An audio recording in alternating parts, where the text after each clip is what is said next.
मैं कुछ अपने जी यानी नफ्स को बरी नहीं ठहरा रहा हूं। जी तो बुराई पर उकसाता ही है। ये और बात है कि किसी पर मेरे रब की दयालुता हो। बेशक मेरा रब बड़ा माफ करने वाला और रहम करने वाला है। बादशाह ने कहा, उन्हें मेरे पास लाओ ताकि मैं उनको अपने लिए खास कर लूं। जब यूसुफ ने उससे बातचीत की तो उसने कहा, अब आप हमारे यहां प्रतिष्ठित और ऊंचा दर्जा रखते हैं और आपकी अमानत पर पूरा भरोसा है। यूसुफ ने कहा, देश के खजाने मुझे सौंप दीजिए, मैं रक्षा करने वाला भी हूं और ज्ञान भी प्राप्त है। इस तरह हमने उस भूभाग में यूसुफ के लिए सत्ताधिकार की राह प्रशस्त की। उसे अधिकार प्राप्त था कि उसमें जहां चाहे अपनी जगह बनाए। हम अपनी दयालुता जिसे चाहते हैं प्रदान करते हैं। नेक लोगों का बदला हमारे यहां मारा नहीं जाता और आखिरत का बदला उन लोगों के लिए ज्यादा बेहतर है जो ईमान ले आए और खुदा से डरते हुए काम करते रहे। यूसुफ के भाई मिस्र आए और उसके यहां हाजिर हुए। उसने उन्हें पहचान लिया मगर वे उससे अपरिचित थे। फिर जब उसने उनका सामान तैयार करवा दिया तो चलते समय उनसे कहा, अपने सौतेले भाई को मेरे पास लाना। देखते नहीं हो कि मैं किस तरह पैमाना भरकर देता हूं और कैसा अच्छा अतिथि सत्कार करने वाला हूं। अगर तुम उसे ना लाओगे तो मेरे पास तुम्हारे लिए कोई गल्ला नहीं है, बल्कि तुम मेरे करीब भी ना फटकना। उन्होंने कहा, हम कोशिश करेंगे कि अब्बा जान उसे भेजने पर राजी हो जाएं और हम ऐसा जरूर करेंगे। यूसुफ ने अपने गुलामों को संकेत किया कि इन लोगों ने गल्ले के बदले जो माल दिया है वो चुपके से इनके सामान ही में रख दो। ये यूसुफ ने इस उम्मीद पर किया कि घर पहुंचकर वे अपना वापस पाया हुआ माल पहचान जाएंगे या इस दानशीलता पर आभारी होंगे और आश्चर्य नहीं कि फिर पलटें। जब वे अपने बाप के पास गए तो कहा, अब्बा जान, आइंदा हमको गल्ला देने से इनकार कर दिया गया है, अतः आप हमारे भाई को हमारे साथ भेज दीजिए ताकि हम गल्ला लेकर आएं और उसकी रक्षा के हम जिम्मेदार हैं। बाप ने जवाब दिया, क्या मैं उसके मामले में तुम पर वैसा ही भरोसा करूं जैसा इससे पहले उसके भाई के मामले में कर चुका हूं। अल्लाह ही सबसे अच्छा रक्षक है और वो सबसे बढ़कर दयावान है। फिर जब उन्होंने अपना सामान खोला तो देखा कि उनका माल भी उन्हें वापस कर दिया गया है। ये देखकर वे पुकार उठे, अब्बा जान, और हमें क्या चाहिए? देखिए, ये हमारा माल भी हमें वापस दे दिया गया है। बस अब हम जाएंगे और अपने घर वालों के लिए रसद लेकर आएंगे, अपने भाई की रक्षा भी करेंगे और एक ऊंट का बोझ और ज्यादा भी लाएंगे। इतने गल्ले का इजाफा आसानी के साथ हो जाएगा।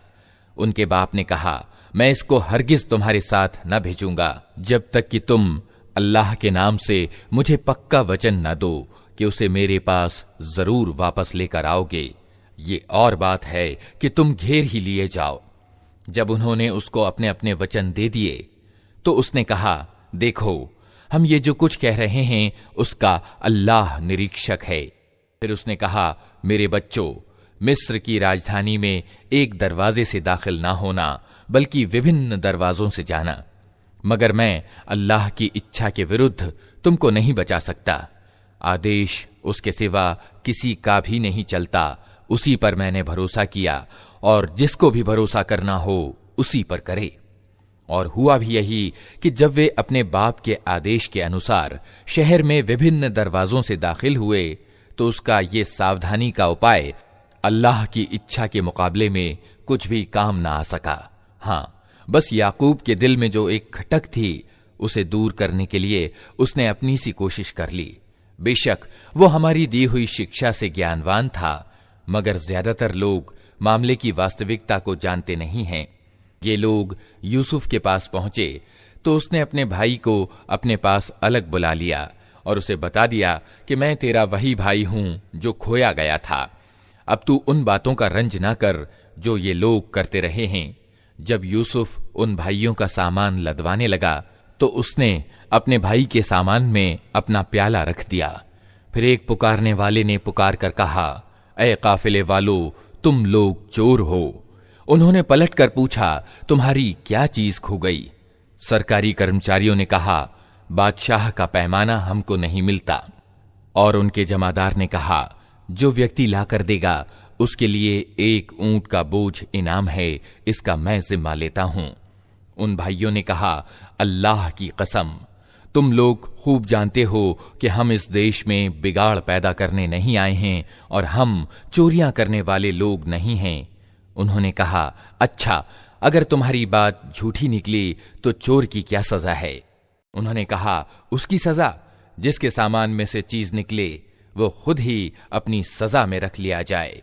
हमारे यहां तो ऐसे जालिमों को सजा देने की यही रीति है। तब यूसुफ ने अपने भाई से पहले इनकी खुर्जियों की तलाशी लेनी शुरू की, फिर अपने भाई की खुर्जी से खोई हुई चीज निकाल ली। इस तरह हमने यूसुफ की सहायता अपने उपाय से की। उसका ये काम न था कि बादशाह के दीन अर्थात मिस्र के शाही कानून में अपने भाई को पकड़ता। ये और बात है कि अल्लाह ही ऐसा चाहे। हम जिसके दर्जे चाहते हैं ऊंचे कर देते हैं, और एक ज्ञानवान ऐसा है जो हर ज्ञान वाले से उच्च है। उन भाइयों ने कहा, ये चोरी करे तो कुछ आश्चर्य की बात भी नहीं। इससे पहले इसका भाई यूसुफ भी चोरी कर चुका है। यूसुफ उनकी ये बात सुनकर पी गया। सत्य का उद्घाटन उन पर न किया, बस होठों ही में इतना कहकर रह गया कि बड़े ही बुरे हो तुम लोग। मेरे मुंह पर ही जो इल्जाम तुम लगा रहे हो उसकी वास्तविकता अल्लाह खूब जानता है। उन्होंने कहा, ए प्रमुख सत्ताधारी सरदार, इसका बाप बहुत बूढ़ा आदमी है, इसकी जगह आप हम में से किसी को रख लीजिए, हम आपको बड़ा ही पुण्यात्मा व्यक्ति पाते हैं। यूसुफ ने कहा, अल्लाह की पनाह, दूसरे किसी व्यक्ति को हम कैसे रख सकते हैं? जिसके पास हमने माल पाया है उसको छोड़कर दूसरे को रखेंगे तो हम जालिम होंगे। जब वे यूसुफ से निराश हो गए तो एक कोने में जाकर आपस में मशविरा करने लगे। उनमें जो सबसे बड़ा था वो बोला, तुम जानते नहीं हो कि तुम्हारे अब्बा तुमसे अल्लाह के नाम पर पक्का वचन ले चुके हैं, और इससे पहले यूसुफ के मामले में जो तुम कर चुके हो वो भी तुमको मालूम है। अब मैं तो यहां से हरगिज न जाऊंगा जब तक कि मेरे अब्बा जान की मुझे अनुज्ञा ना मिले, या फिर अल्लाह ही मेरे हक में कोई फैसला कर दे कि वो सबसे अच्छा फैसला करने वाला है। तुम जाकर अपने अब्बा जान से कहो कि अब्बा जान, आपके बेटे ने चोरी की है, हमने उसे चोरी करते हुए देखा। जो कुछ हमें मालूम हुआ है बस वही हम बयान कर रहे हैं, और गैब यानी परोक्ष तो हमारी दृष्टि में था नहीं। आप उस बस्ती के लोगों से पूछ लीजिए जहां हम थे, उस काफिले से पूछ लीजिए जिसके साथ हम आए हैं, हम अपने बयान में बिल्कुल सच्चे हैं। बाप ने ये वृत्तांत सुनकर कहा, वास्तव में तुम्हारे जी यानी नफ्स ने तुम्हारे लिए एक और बड़ी बात को आसान बना दिया। अच्छा, इस पर भी सब्र करूंगा और खूबी के साथ करूंगा। कुछ मुश्किल नहीं कि अल्लाह उन सब को मुझसे ला मिलाए। वो सब कुछ जानता है और उसके सारे काम तत्वदर्शिता पर आधारित हैं। फिर वो उनकी ओर से मुंह फेर कर बैठ गया और कहने लगा कि हाय यूसुफ। वो दिल ही दिल में गम से घुटा जा रहा था और उसकी आंखें सफेद पड़ गई थीं। बेटों ने कहा, अल्लाह की कसम, आप तो बस यूसुफ ही को याद किए जाते हैं। नौबत ये आ गई है कि उसके गम में अपने आप को घुला देंगे या अपनी जान दे देंगे। उसने कहा, मैं अपनी परेशानी और अपने गम की शिकायत अल्लाह के सिवा किसी से नहीं करता, और अल्लाह से जैसा मैं परिचित हूं तुम नहीं हो। मेरे बच्चों, जाकर यूसुफ और उसके भाई की कुछ टोह लगाओ। अल्लाह की रहमत से मायूस न हो, उसकी रहमत से तो बस अधर्मी ही मायूस हुआ करते हैं। जब ये लोग मिस्र जाकर यूसुफ की पेशी में दाखिल हुए तो उन्होंने कहा, ऐ सत्ताधारी सरदार, हम और हमारे घर वाले बड़ी मुसीबत में पड़े हुए हैं और हम कुछ मामूली सी पूंजी लेकर आए हैं। आप हमें भरपूर गल्ला प्रदान करें और हमको दान दें। अल्लाह दान देने वालों को बदला देता है। ये सुनकर यूसुफ से न रहा गया। उसने कहा, तुम्हें कुछ ये भी मालूम है कि तुमने यूसुफ और उसके भाई के साथ क्या किया था जबकि तुम नादान थे। वे चौंक कर बोले, अरे क्या तुम यूसुफ हो? उसने कहा, हां, मैं यूसुफ हूं और ये मेरा भाई है। अल्लाह ने हमारे साथ उपकार किया। सत्य ये है कि अगर कोई डर कर रहे और सब्र से काम ले तो अल्लाह के यहां ऐसे नेक लोगों का बदला मारा नहीं जाता। उन्होंने कहा, अल्लाह की कसम, तुमको अल्लाह ने हमारे मुकाबले में श्रेष्ठता प्रदान की और वास्तव में हम खताकार यानी अपराधी थे। उसने जवाब दिया, आज तुम्हारी कोई पकड़ नहीं, अल्लाह तुम्हें माफ करे, वो सबसे बढ़कर दयावान है। जाओ, मेरी ये कमीज ले जाओ और मेरे अब्बाजान के मुंह पर डाल दो, उनकी आंख की रोशनी पलट आएगी, और अपने सब घर वालों को मेरे पास ले आओ। जब ये काफिला मिस्र से रवाना हुआ तो उनके बाप ने कहा, मैं यूसुफ की महक महसूस कर रहा हूं। तुम लोग कहीं ये ना कहने लगो कि मैं बुढ़ापे में सठिया गया हूं। घर के लोग बोले, अल्लाह की कसम, आप अभी तक अपनी उसी पुरानी भ्रांति में पड़े हुए हैं। जब खुशखबरी लाने वाला आया तो उसने यूसुफ की कमीज याकूब के मुंह पर डाल दी और अचानक उसकी आंख की रोशनी पलट आई। तब उसने कहा, मैं तुमसे कहता न था, मैं अल्लाह की ओर से वो कुछ जानता हूं जो तुम नहीं जानते। सब बोल उठे, अब्बा जान, आप हमारे गुनाहों की बख्शिश के लिए दुआ करें, वास्तव में हम खताकार थे। उसने कहा, मैं अपने रब से तुम्हारे लिए माफी की दरखास्त करूंगा, वो बड़ा माफ करने वाला और दयावान है। फिर जब ये लोग यूसुफ के पास पहुंचे तो उसने अपने माँ बाप को अपने साथ बिठा लिया और अपने सब कुटुंब वालों से कहा, चलो अब शहर में चलो, अल्लाह ने चाहा तो अमन चैन से रहोगे। शहर में दाखिल होने के बाद उसने अपने माँ बाप को उठाकर अपने पास सिंहासन पर बिठाया और सब उसके आगे यकायक सजदे में झुक गए। यूसुफ ने कहा, अब्बा जान, ये अर्थ है मेरे उस ख्वाब का जो मैंने पहले देखा था। मेरे रब ने उसे सत्य बना दिया। उसका एहसान है कि उसने मुझे जेल से निकाला और आप लोगों को उजाड़ स्थान यानी सहरा से लाकर मुझसे मिलाया। हालांकि शैतान मेरे और मेरे भाइयों के बीच फसाद डाल चुका था। सच ये है कि मेरा रब सूक्ष्म उपायों से अपनी इच्छा पूरी करता है। बेशक वो सर्वज्ञ और तत्वदर्शी है। ऐ मेरे रब, तूने मुझे राज्य प्रदान किया और मुझे बातों की तह तक पहुंचना सिखाया। जमीन और आसमान के बनाने वाले, तू ही दुनिया और आखिरत में मेरा संरक्षक है। मेरा अंत इस्लाम पर कर और अंतिम परिणाम के तौर पर मुझे अच्छों के साथ मिला। ऐ नबी अर्थात मोहम्मद सल्लल्लाहु अलैहि वसल्लम, ये किस्सा गैब यानी परोक्ष के समाचारों में से है, जिसकी प्रकाशना हम तुम पर कर रहे हैं, वरना तुम उस समय मौजूद न थे जब यूसुफ के भाइयों ने आपस में एक मत होकर साजिश की थी। मगर तुम चाहे कितना ही चाहो, इनमें से ज्यादातर लोग मानने वाले नहीं हैं। हालांकि तुम इस सेवा कार्य पर इनसे कोई बदला भी नहीं मांगते। ये तो एक उपदेश है जो दुनिया वालों के लिए आम है। जमीन और आसमानों में कितनी ही निशानियां हैं जिन पर से ये लोग गुजरते रहते हैं और तनिक ध्यान नहीं देते। इनमें से ज्यादातर अल्लाह को मानते हैं, मगर इस तरह कि उनके बीच दूसरों को साझी ठहराते हैं।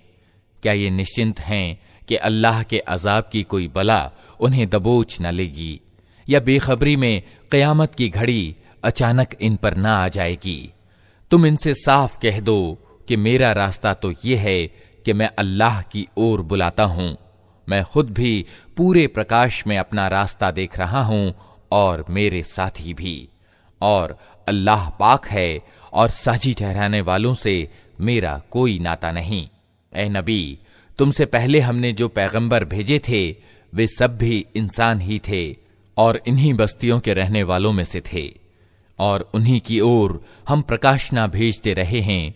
फिर क्या ये लोग जमीन में चले फिरे नहीं हैं कि उन कौमों का परिणाम इन्हें दिखाई न दिया जो इनसे पहले गुजर चुकी हैं? यकीनन आखिरत का घर उन लोगों के लिए और ज्यादा अच्छा है जिन्होंने पैगंबरों की बात मानकर परहेजगारी की नीति अपनाई। क्या अब भी तुम लोग न समझोगे? पहले पैगंबरों के साथ भी यही होता रहा है कि वे मुद्दतों समझाते रहे और लोगों ने माना नहीं। यहां तक कि जब पैगंबर लोगों से मायूस हो गए और लोगों ने भी समझ लिया कि उनसे झूठ बोला गया था, तो अचानक हमारी मदद पैगंबरों को पहुंच गई।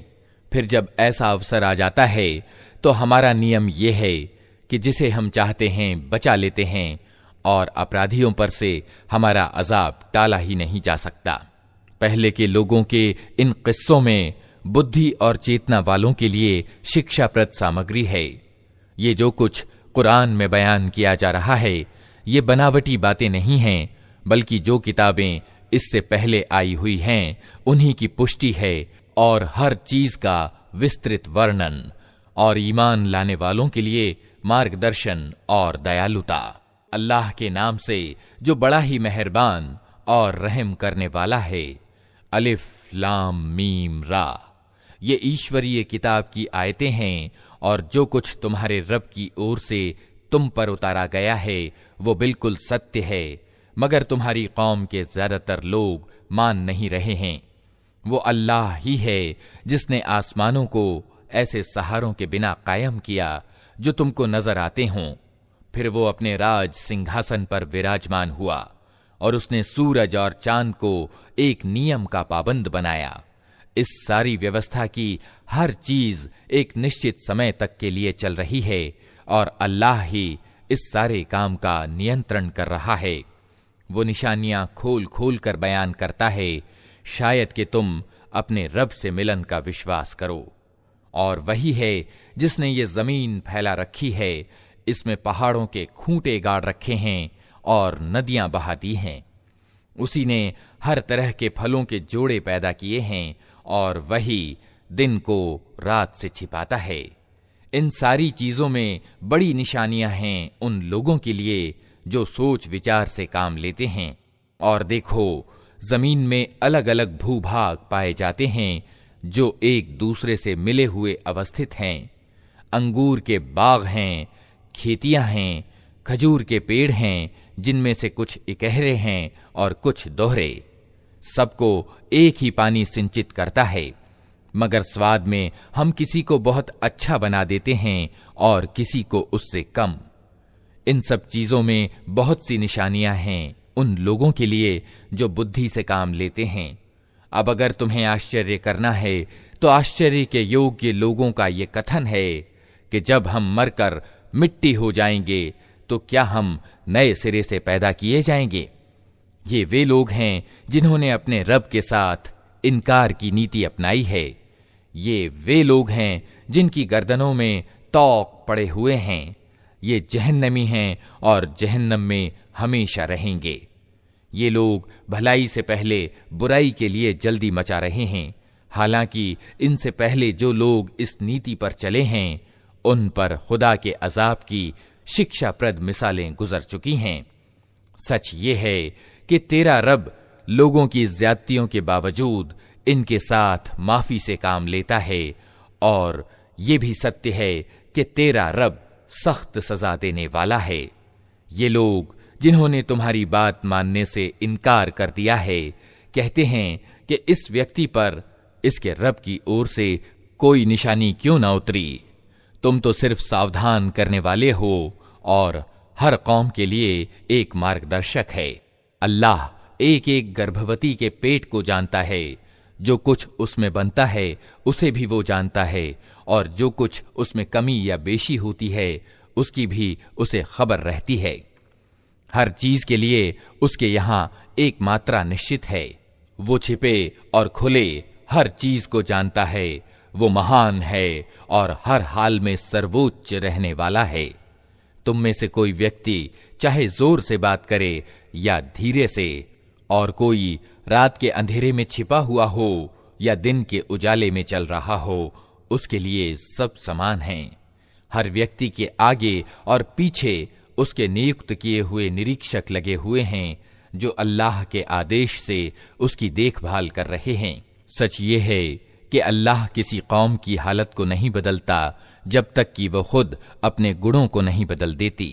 और जब अल्लाह किसी कौम की शामत लाने का फैसला कर ले तो फिर वो किसी के टाले नहीं टल सकती। न अल्लाह के मुकाबले में ऐसी कौम का कोई समर्थक और सहायक हो सकता है। वही है जो तुम्हारे सामने बिजलियां चमकाता है, जिन्हें देखकर तुम्हें आशंकाएं भी होती हैं और आशाएं भी बंधती हैं। वही है जो पानी से लदे हुए बादल उठाता है। बादलों का गर्जन उसकी स्तुति के साथ उसकी पावनता का बयान करता है और फरिश्ते उसके डर से कांपते हुए उसकी पवित्रता का वर्णन करते हैं। वो कड़कती हुई बिजलियों को भेजता है और बहुधा उन्हें जिस पर चाहता है ठीक उस हालत में गिरा देता है जबकि लोग अल्लाह के बारे में झगड़ रहे होते हैं। वास्तव में उसकी चाल बड़ी जबरदस्त है। उसी को पुकारना सत्य है। रहीं वे दूसरी हस्तियां जिन्हें उसको छोड़कर ये लोग पुकारते हैं, वे उनकी दुआओं का कोई जवाब नहीं दे सकती। उन्हें पुकारना तो ऐसा है जैसे कोई व्यक्ति पानी की ओर हाथ फैलाकर उससे निवेदन करे कि तू मेरे मुंह तक पहुंच जा, हालांकि पानी उस तक पहुंचने वाला नहीं। बस इसी तरह अधर्मियों की दुआएं भी कुछ नहीं हैं मगर एक तीर बिना निशाने का। वो तो अल्लाह ही है जिसको जमीन और आसमान की हर चीज स्वेच्छापूर्वक और विवशतापूर्वक सजदा कर रही है और सब चीजों की परछाइयां भी सुबह और शाम उसके आगे झुकती हैं। इनसे पूछो आसमान और जमीन का रब कौन है? कहो अल्लाह। फिर इनसे कहो कि जब वास्तविकता ये है तो क्या तुमने उसे छोड़कर ऐसे पूज्यों को अपना कार्य साधक ठहरा लिया है जिन्हें खुद अपने लिए भी किसी लाभ और हानि का अधिकार प्राप्त नहीं? कहो क्या अंधा और आंखों वाला बराबर हुआ करता है? क्या प्रकाश और अंधेरे समान होते हैं? और अगर ऐसा नहीं तो क्या इनके ठहराए हुए साझीदारों ने भी अल्लाह की तरह कुछ पैदा किया है कि उसके कारण इन पर सृष्टि का मामला संदिग्ध हो गया? कहो हर चीज का सृष्टा सिर्फ अल्लाह है और वो यकता है, सब पर प्रभावी। अल्लाह ने आसमान से पानी बरसाया और हर नदी नाला अपनी समाई के अनुसार उसे लेकर चल निकला।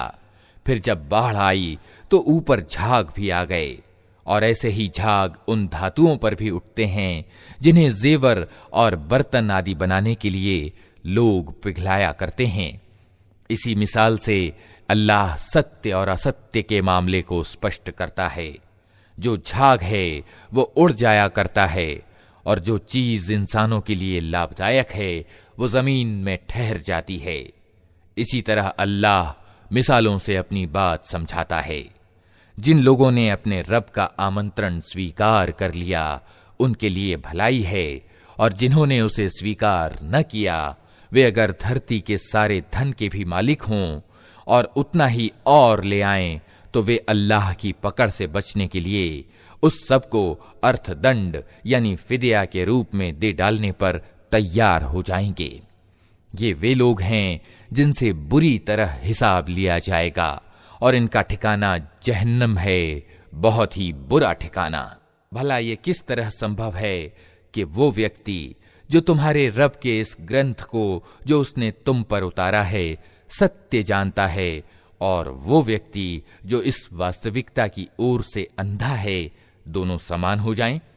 नसीहत तो बुद्धिमान लोग ही कबूल किया करते हैं और उनकी व्यवहार नीति ये होती है कि अल्लाह के साथ अपनी प्रतिज्ञा को पूरा करते हैं, उसे मजबूत बांधने के बाद तोड़ नहीं डालते। और उनकी नीति ये होती है कि अल्लाह ने जिन जिन नातों को जोड़े रखने का आदेश दिया है उन्हें जोड़े रखते हैं, अपने रब से डरते हैं और इस बात का डर रखते हैं कि कहीं उनसे बुरी तरह हिसाब न लिया जाए। उनका हाल ये होता है कि अपने रब की प्रसन्नता के लिए सब्र से काम लेते हैं, नमाज कायम करते हैं, हमारी दी हुई रोजी में से खुले और छिपे खर्च करते हैं और बुराई को भलाई से दूर करते हैं। आखिरत का घर उन्हीं लोगों के लिए है। अर्थात ऐसे बाग जो उनके स्थायी निवास स्थान होंगे। वे खुद भी उनमें प्रवेश करेंगे और उनके बाप दादा और उनकी पत्नियों और उनकी औलाद में से जो नेक हैं वे भी उनके साथ वहां जाएंगे। फरिश्ते हर ओर से उनके स्वागत के लिए आएंगे और उनसे कहेंगे, तुम पर सलामती है। तुमने दुनिया में जिस तरह सब्र से काम लिया उसके कारण आज तुम इसके अधिकारी हुए हो। अतः क्या ही अच्छा है ये आखिरत का घर। रहे वे लोग जो अल्लाह की प्रतिज्ञा को सुदृढ़ करने के बाद तोड़ डालते हैं, जो उन नातों को काटते हैं जिन्हें अल्लाह ने जोड़ने का आदेश दिया है, और जो जमीन में बिगाड़ फैलाते हैं, वे फिटकार के योग्य हैं और उनके लिए आखिरत में बहुत बुरा ठिकाना है। अल्लाह जिसकी चाहता है रोजी कुशादा कर देता है और जिसे चाहता है नपी तुली रोजी देता है। ये लोग दुनिया की जिंदगी में मग्न हैं, जबकि दुनिया की जिंदगी आखिरत के मुकाबले में बहुत थोड़ी सुख सामग्री के सिवा कुछ भी नहीं। ये लोग जिन्होंने हजरत मोहम्मद सल्लल्लाहु अलैहि वसल्लम की पैगंबरी को मानने से इनकार कर दिया है, कहते हैं, इस व्यक्ति पर इसके रब की ओर से कोई निशानी क्यों न उतरी। कहो, अल्लाह जिसे चाहता है गुमराह कर देता है और वो अपनी ओर आने का रास्ता उसी को दिखाता है जो उसकी ओर रुजू करे। ऐसे ही लोग हैं वे जिन्होंने इस नबी के बुलावे को मान लिया है और उनके दिलों को अल्लाह की याद से इत्मीनान हासिल होता है। सावधान रहो, अल्लाह की याद ही वो चीज है जिससे दिलों को इत्मीनान हासिल हुआ करता है। फिर जिन लोगों ने सत्य के आमंत्रण को माना और अच्छे कार्य किए, वे खुशनसीब हैं और उनके लिए अच्छा अंजाम है। ए नबी, इसी शान से हमने तुमको रसूल बनाकर भेजा है, एक ऐसी कौम में जिससे पहले बहुत सी कौमें गुजर चुकी हैं, ताकि तुम इन लोगों को वो संदेश सुनाओ जो हमने तुम पर उतारा है, इस हाल में कि ये अपने अत्यंत करुणामय ईश्वर के साथ इनकार की नीति अपनाए हुए हैं। इनसे कहो कि वही मेरा रब है, उसके सिवा कोई पूज्य नहीं है। उसी पर मैंने भरोसा किया और उसी की ओर मुझे पलट कर जाना है। और क्या हो जाता अगर कोई ऐसा कुरान उतार दिया जाता जिसके जोर से पहाड़ चलने लगते, या जमीन फट जाती, या मुर्दे कब्रों से निकलकर बोलने लगते। इस तरह की निशानियां दिखा देना कुछ मुश्किल नहीं है, बल्कि सारा अधिकार ही अल्लाह के हाथ में है। फिर क्या ईमान वाले अभी तक इनकार करने वालों की मांग के जवाब में किसी निशानी के प्रकट होने की आस लगाए बैठे हैं, और वे ये जानकर निराश नहीं हो गए कि अगर अल्लाह चाहता तो सारे इंसानों को सीधे मार्ग पर लगा देता। जिन लोगों ने अल्लाह के साथ इनकार की नीति अपना रखी है, उन पर उनकी करतूतों के कारण कोई न कोई आफत आती ही रहती है, या उनके घर के करीब कहीं उतरती है। ये सिलसिला चलता रहेगा यहां तक कि अल्लाह का वादा आ पूरा हो। यकीनन अल्लाह अपने वादे के विरुद्ध नहीं जाता। तुमसे पहले भी बहुत से रसूलों की हंसी उड़ाई जा चुकी है, मगर मैंने हमेशा न मानने वालों को ढील दी और आखिरकार उनको पकड़ लिया। फिर देख लो कि मेरी सजा कैसी कठोर थी। फिर क्या वो जो एक एक जीव की कमाई पर निगाह रखता है, उसके मुकाबले में इन दुस्साहसों से काम लिया जा रहा है कि लोगों ने उसके कुछ साझीदार ठहरा रखे हैं। ए नबी, इनसे कहो, अगर वास्तव में वे अल्लाह के अपने बनाए हुए साझीदार हैं, तो तनिक उनके नाम लो कि वे कौन हैं। क्या तुम अल्लाह को एक नई बात की खबर दे रहे हो जिसे वो अपनी जमीन में नहीं जानता? या तुम लोग बस यूं ही जो मुंह में आता है कह डालते हो?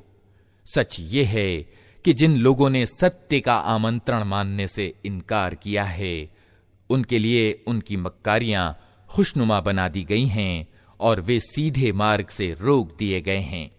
फिर जिसको अल्लाह गुमराही में फेंक दे उसे कोई राह दिखाने वाला नहीं है। ऐसे लोगों के लिए दुनिया की जिंदगी में भी अजाब है और आखिरत का अजाब इससे भी ज्यादा कठोर है। कोई ऐसा नहीं है जो उन्हें अल्लाह से बचाने वाला हो। परहेजगार लोगों के लिए जिस जन्नत का वादा किया गया है उसकी शान ये है कि उसके नीचे नहरें बह रही हैं, उसके फल चिरस्थायी हैं और उसकी छाया शाश्वत। ये अंजाम है डर रखने वाले लोगों का, और सत्य को ना मानने वालों का अंजाम ये है कि उनके लिए दोज़ख की आग है। ए नबी, जिन लोगों को हमने पहले किताब दी थी वे इस किताब से जो हमने तुम पर अवतरित की है प्रसन्न हैं, और विभिन्न गिरोहों में कुछ लोग ऐसे भी हैं जो उसकी बातों को नहीं मानते। तुम स्पष्ट रूप से कह दो कि मुझे तो सिर्फ अल्लाह की बंदगी का आदेश दिया गया है और इससे रोका गया है कि किसी को उसका साझीदार ठहराऊं। अतः मैं उसी की ओर बुलाता हूं और उसी की ओर मेरा रुजू है। इसी आदेश के साथ हमने अरबी में ये फरमान तुम पर उतारा है। अब अगर तुम उस ज्ञान के होते हुए जो तुम्हारे पास आ चुका है लोगों की इच्छाओं के पीछे चले तो अल्लाह के मुकाबले में न कोई तुम्हारा सहायक है और न कोई उसकी पकड़ से तुमको बचा सकता है। तुमसे पहले भी हम बहुत से रसूल भेज चुके हैं और उनको हमने बीवी और बच्चों वाला ही बनाया था, और किसी रसूल की भी ये ताकत न थी कि अल्लाह की अनुज्ञा के बिना कोई निशानी खुद ला दिखाता। हर युग के लिए एक किताब है। अल्लाह जो कुछ चाहता है मिटा देता है और जिस चीज को चाहता है कायम रखता है। मूल किताब उसी के पास है। और ए नबी, जिस बुरे परिणाम की धमकी हम इन लोगों को दे रहे हैं उसका कोई हिस्सा चाहे हम तुम्हारे जीते जी दिखा दें या उसके प्रकट होने से पहले हम तुम्हें उठा लें, हर हाल में तुम्हारा काम सिर्फ संदेश पहुंचा देना है और हिसाब लेना हमारा काम है। क्या ये लोग देखते नहीं हैं कि हम इस भूभाग पर चले आ रहे हैं और इसकी परिधि को हर ओर से सिकोड़ते चले आते हैं? अल्लाह शासन कर रहा है, कोई उसके फैसलों का पुनरावलोकन करने वाला नहीं है और उसे हिसाब लेते कुछ देर नहीं लगती। इनसे पहले जो लोग हुए हैं वे भी बड़ी बड़ी चालें चल चुके हैं, मगर वास्तविक निर्णयकारी चाल तो पूरी की पूरी अल्लाह ही के हाथ में है। वो जानता है कि कौन क्या कुछ कमाई कर रहा है और जल्दी ही ये सत्य को ना मानने वाले देख लेंगे कि परिणाम किसका अच्छा होता है। ये इनकार करने वाले कहते हैं कि तुम अल्लाह के भेजे हुए नहीं हो। कहो, मेरे और तुम्हारे बीच अल्लाह की गवाही काफी है और फिर उस व्यक्ति की गवाही जिसे आसमानी किताब का ज्ञान प्राप्त हो। अल्लाह के नाम से जो बड़ा ही मेहरबान और रहम करने वाला है। अलिफ लाम रा। ए मोहम्मद, ये एक किताब है जिसको हमने तुम्हारी ओर अवतरित किया है ताकि तुम लोगों को अंधेरों से निकालकर प्रकाश में लाओ, उनके रब की मेहरबानी से उस अल्लाह के मार्ग पर जो प्रभुत्वशाली और अपने आप में प्रशंसनीय है और जमीन और आसमानों में पाई जाने वाली सभी चीजों का मालिक है। और सख्त तबाह करने वाली सजा है सत्य को अस्वीकार करने वालों के लिए जो दुनिया की जिंदगी को आखिरत की अपेक्षा प्राथमिकता देते हैं, जो अल्लाह के मार्ग से लोगों को रोक रहे हैं और चाहते हैं कि ये मार्ग उनकी इच्छाओं के अनुसार टेढ़ा हो जाए। ये लोग गुमराही में बहुत दूर निकल गए हैं। हमने अपना संदेश पहुंचाने के लिए जब कभी कोई रसूल भेजा है उसने अपनी कौम ही की भाषा में संदेश पहुंचाया है ताकि वो उन्हें अच्छी तरह खोल कर बात समझाए। फिर अल्लाह जिसे चाहता है भटका देता है और जिसे चाहता है सीधा मार्ग प्रदान करता है। वो प्रभुत्वशाली और तत्वज्ञानी है। हम इससे पहले मूसा को भी अपनी निशानियों के साथ भेज चुके हैं। उसे भी हमने आदेश दिया था कि अपनी कौम को अंधेरों से निकालकर प्रकाश में ला और उन्हें अल्लाह की महान शिक्षाप्रद घटनाएं सुनाकर उपदेश कर। इन घटनाओं में बड़ी निशानियां हैं हर उस व्यक्ति के लिए जो सब्र करने और कृतज्ञता दिखाने वाला हो। याद करो जब मूसा ने अपनी कौम के लोगों से कहा, अल्लाह के उस उपकार को याद रखो जो उसने तुम पर किया है। उसने तुमको फिरौन वालों से छुड़ाया जो तुम्हें कठोर तकलीफें देते थे, तुम्हारे लड़कों को कत्ल कर डालते थे और तुम्हारी लड़कियों को जिंदा बचा रखते थे। इसमें तुम्हारे रब की ओर से तुम्हारी बड़ी परीक्षा थी। और याद रखो तुम्हारे रब ने सावधान कर दिया था कि अगर कृतज्ञ बनोगे तो मैं तुम्हें और अधिक प्रदान करूंगा, और अगर अकृतज्ञता दिखाओगे तो मेरी सजा बहुत कठोर है। और मूसा ने कहा कि अगर तुम कुफ्र यानी अवज्ञा करो और जमीन के सारे रहने वाले भी कुफ्र करने वाले हो जाएं, तो अल्लाह निस्पृह और खुद अपने आप में प्रशंसनीय है। क्या तुम्हें उन कौमों के हालात नहीं पहुंचे जो तुमसे पहले हुई हैं? नूह की कौम, आद, समूद और उनके बाद में आने वाली बहुत सी कौमें जिनकी गिनती अल्लाह को ही मालूम है। उनके रसूल जब उनके पास साफ साफ बातें और खुली खुली निशानियां लिए हुए आए तो उन्होंने अपने मुंह में हाथ दबा लिए और कहा कि जिस संदेश के साथ तुम भेजे गए हो हम उसको नहीं मानते, और जिस चीज का तुम हमें आमंत्रण देते हो उसकी ओर से हम बहुत संशय एवं दुविधाजनक संदेह में पड़े हुए हैं। उनके रसूलों ने कहा, क्या अल्लाह के बारे में शक है जो जमीनों और आसमानों का सृष्टा है? वो तुम्हें बुला रहा है ताकि तुम्हारे गुनाह माफ करे और तुमको नियत समय तक मोहलत दे। उन्होंने जवाब दिया, तुम कुछ नहीं हो मगर वैसे ही इंसान जैसे हम हैं।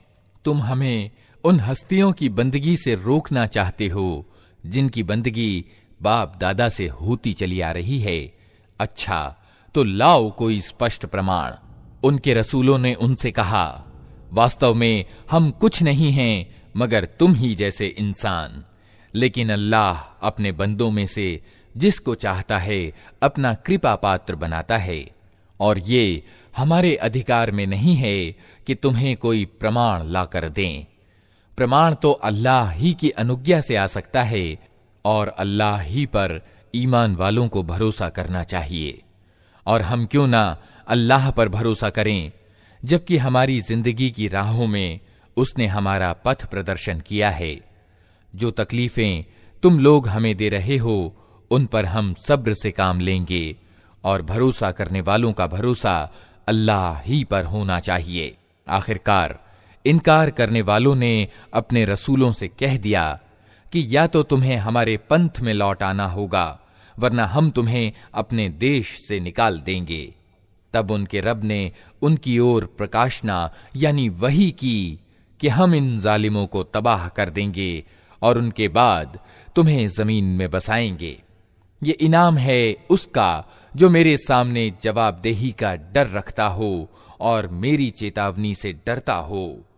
उन्होंने फैसला चाहा था तो यूं उनका फैसला हुआ, और हर सरकश सत्य के बैरी ने मुंह की खाई। फिर इसके बाद आगे उसके लिए जहन्नम है, वहां उसे कचलहू का सा पानी पीने को दिया जाएगा जिसे वो जबरदस्ती गले से उतारने की कोशिश करेगा और मुश्किल ही से उतार सकेगा। मौत हर तरफ से उस पर छाई रहेगी मगर वो मरने ना पाएगा, और आगे एक कठोर अजाब उसकी जान का लागू रहेगा। जिन लोगों ने अपने रब के साथ इनकार की नीति अपनाई है उनके कर्मों की मिसाल उस राख की सी है जिसे एक तूफानी दिन की आंधी ने उड़ा दिया हो। वे अपने किए का कुछ भी फल ना पा सकेंगे। यही परले दर्जे की गुमराही है। क्या तुम देखते नहीं हो कि अल्लाह ने आसमान और जमीन की सृष्टि को सत्य पर ठहराया है। वो चाहे तो तुम लोगों को ले जाए और एक नई सृष्टि तुम्हारी जगह ले आए। ऐसा करना उसके लिए कुछ भी कठिन नहीं है। और ये लोग जब इकट्ठे अल्लाह के सामने खुलकर आ जाएंगे तो उस समय उनमें से जो दुनिया में कमजोर थे वे उन लोगों से जो बड़े बने हुए थे कहेंगे, दुनिया में हम तुम्हारे पीछे चलते थे, अब क्या तुम अल्लाह के अजाब से हमको बचाने के लिए भी कुछ कर सकते हो? वे जवाब देंगे, अगर अल्लाह ने हमें छुटकारे की कोई राह दिखाई होती तो हम जरूर तुम्हें दिखा देते। अब तो समान है, चाहे हम हाय हाय करें या सब्र, किसी हाल में भी हमारे बचने का कोई उपाय नहीं। और जब फैसला चुका दिया जाएगा तो शैतान कहेगा, सच ये है कि अल्लाह ने जो वादे तुमसे किए थे वे सब सच्चे थे और मैंने जितने वादे किए उनमें से कोई भी पूरा न किया। मेरा तुम पर कोई जोर तो था नहीं, मैंने इसके सिवा कुछ नहीं किया कि अपने मार्ग की ओर तुम्हें बुलाया और तुमने मेरे आमंत्रण को स्वीकार कर लिया। अब मुझे मलामत न करो, अपने आप ही को मलामत करो। यहां न मैं तुम्हारी फरियाद सुन सकता हूं और न तुम मेरी। इससे पहले जो तुमने मुझे ईश्वरत्व में साझीदार बना रखा था, मैं उसके उत्तरदायित्व से मुक्त हूं। ऐसे जालिमों के लिए तो दर्दनाक सजा निश्चित है। इसके विपरीत जो लोग दुनिया में ईमान लाए हैं और जिन्होंने अच्छे कर्म किए हैं, वे ऐसे बागों में दाखिल किए जाएंगे जिनके नीचे नहरें बहती होंगी। वहां वे अपने रब की अनुमति से हमेशा रहेंगे और वहां उनका स्वागत सलामती की मुबारकबाद से होगा। क्या तुम देखते नहीं हो कि अल्लाह ने अच्छी बात की मिसाल किस चीज से दी है? उसकी मिसाल ऐसी है जैसे एक अच्छी जाति का पेड़ जिसकी जड़ जमीन में गहरी जमी हुई है और शाखाएं आसमान तक पहुंची हुई हैं। हर समय वो अपने रब की अनुज्ञा से अपने फल दे रहा है। ये मिसालें अल्लाह इसलिए देता है कि लोग इनसे शिक्षा लें। और बुरी बात की मिसाल एक बुरी जाति के पेड़ की सी है जो जमीन के ऊपरी तल से उखाड़ फेंका जाता है। उसके लिए कोई स्थायित्व नहीं है। ईमान लाने वालों को अल्लाह एक पक्की बात के आधार पर दुनिया और आखिरत दोनों में दृढ़ता प्रदान करता है और जालिमों को अल्लाह भटका देता है। अल्लाह को अधिकार है जो चाहे करे। तुमने देखा उन लोगों को जिन्होंने अल्लाह की नेमत पाई और उसे अकृतज्ञता से बदल डाला और अपने साथ अपनी कौम को भी तबाही के घर में झोंक दिया, अर्थात जहन्नम, जिसमें वे झुलसे जाएंगे और वो बहुत ही बुरा ठिकाना है। और अल्लाह के कुछ समकक्ष प्रतिद्वंद्वी ठहरा लिए ताकि वे उन्हें अल्लाह के मार्ग से भटका दें। इनसे कहो, अच्छा मजे कर लो, आखिरकार तुम्हें पलटकर जाना जहन्नम ही में है। ऐ नबी, मेरे जो बंदे ईमान लाए हैं उनसे कह दो कि नमाज कायम करें और जो कुछ हमने उनको दिया है उसमें से खुले और छिपे भलाई के रास्ते में खर्च करें, इससे पहले कि वो दिन आए जिसमें ना खरीद बिक्री होगी और ना दोस्ती हो सकेगी। अल्लाह वही तो है जिसने जमीन और आसमानों को पैदा किया और आसमान से पानी बरसाया, फिर उसके द्वारा तुम्हारी आजीविका के लिए तरह तरह के फल पैदा किए, जिसने नौका को तुम्हारे लिए वशीभूत किया कि समुद्र में उसके आदेश से चले और दरियाओं को तुम्हारे लिए वशवर्ती किया, जिसने सूरज और चांद को तुम्हारे लिए काम में लगा दिया कि लगातार चले जा रहे हैं और रात और दिन को तुम्हारे लिए वशवर्ती किया, जिसने वो सब कुछ तुम्हें दिया जो तुमने मांगा। अगर तुम अल्लाह की नेमतों को गिनना चाहो तो नहीं गिन सकते। वास्तविकता ये है कि इंसान बड़ा ही बेइंसाफ और अकृतज्ञ है। याद करो वो समय जब इब्राहीम ने दुआ की थी कि ऐ पालनहार, इस नगर अर्थात मक्का को शांति एवं निश्चिंतता का नगर बना और मुझे और मेरी संतान को मूर्ति पूजा से बचा। पालनहार, इन मूर्तियों ने बहुतों को गुमराही में डाला है। संभव है कि मेरी संतान को भी ये पथभ्रष्ट कर दें।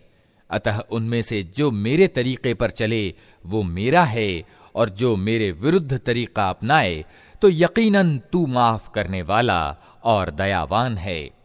पालनहार, मैंने एक निर्जल और एक ऊसर घाटी में अपनी संतान के एक भाग को तेरे प्रतिष्ठित घर के पास ला बसाया है। पालनहार, ये मैंने इसलिए किया है कि ये लोग यहाँ नमाज कायम करें। अतः तू लोगों के दिलों को इनका इच्छुक बना और इन्हें खाने को फल दे, शायद कि ये कृतज्ञ बने। पालनहार, तू जानता है जो कुछ हम छिपाते हैं और जो कुछ व्यक्त करते हैं, और वास्तव में अल्लाह से कुछ भी छिपा हुआ नहीं है, न जमीन में न आकाशों में।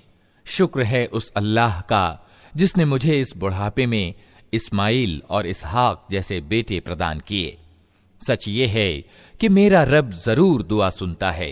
ऐ मेरे रब, मुझे नमाज कायम करने वाला बना और मेरी संतान से भी ऐसे लोग उठा जो ये काम करें। पालनहार, मेरी प्रार्थना स्वीकार कर। पालनहार, मुझे और मेरे माँ बाप को और सब ईमान वालों को उस दिन माफ कर देना जबकि हिसाब कायम होगा। अब ये जालिम लोग जो कुछ कर रहे हैं, अल्लाह को तुम उससे गाफिल न समझो। अल्लाह तो उन्हें टाल रहा है उस दिन के लिए जब हाल ये होगा कि आंखें फटी की फटी रह गई हैं, सिर उठाए भागे चले जा रहे हैं, निगाहें ऊपर जमी हैं और दिल उड़े जाते हैं। ए नबी, उस दिन से तुम उन्हें डरा दो जबकि अजाब उन्हें आ लेगा। उस समय ये जालिम कहेंगे, ऐ हमारे रब, हमें थोड़ी सी मोहलत और दे दे, हम तेरे पैगाम को स्वीकार करेंगे और रसूलों का अनुसरण करेंगे।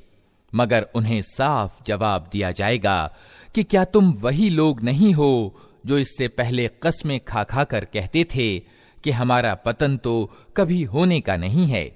हालांकि तुम उन कौमों की बस्तियों में रह बस चुके थे जिन्होंने अपने ऊपर आप जुल्म किया था, और देख चुके थे कि हमने उनके साथ क्या व्यवहार किया, और उनकी मिसालें दे देकर हम तुम्हें समझा भी चुके थे। उन्होंने अपनी सारी ही चालें चल देखीं, मगर उनकी हर चाल का तोड़ अल्लाह के पास था। यद्यपि उनकी चालें ऐसी गजब की थीं कि पहाड़ उनसे टल जाएं। अतः ए नबी, तुम हरगिज ये न समझो कि अल्लाह कभी अपने रसूलों से किए हुए वादों के विरुद्ध करेगा। अल्लाह अपार शक्ति वाला और बदला देने वाला है।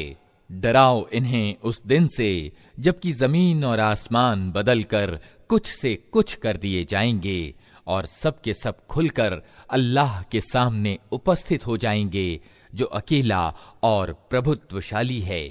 उस दिन तुम अपराधियों को देखोगे कि जंजीरों में हाथ पांव जकड़े हुए होंगे, तारकोल के वस्त्र पहने होंगे और आग की लपटें उनके चेहरों पर छाई जा रही होंगी। ये इसलिए होगा कि अल्लाह प्रत्येक जीव को उसके किए का बदला दे। अल्लाह को हिसाब लेते कुछ देर नहीं लगती। ये एक संदेश है सब इंसानों के लिए, और ये भेजा गया है इसलिए कि उनको इसके द्वारा सावधान कर दिया जाए और वे जान लें कि वास्तव में अल्लाह बस एक ही है, और जो बुद्धिमान हैं वे होश में आ जाएं। अल्लाह के नाम से जो बड़ा ही मेहरबान और रहम करने वाला है। अलिफ लाम रा। ये आयतें हैं ईश्वरीय ग्रंथ और स्पष्ट कुरान की।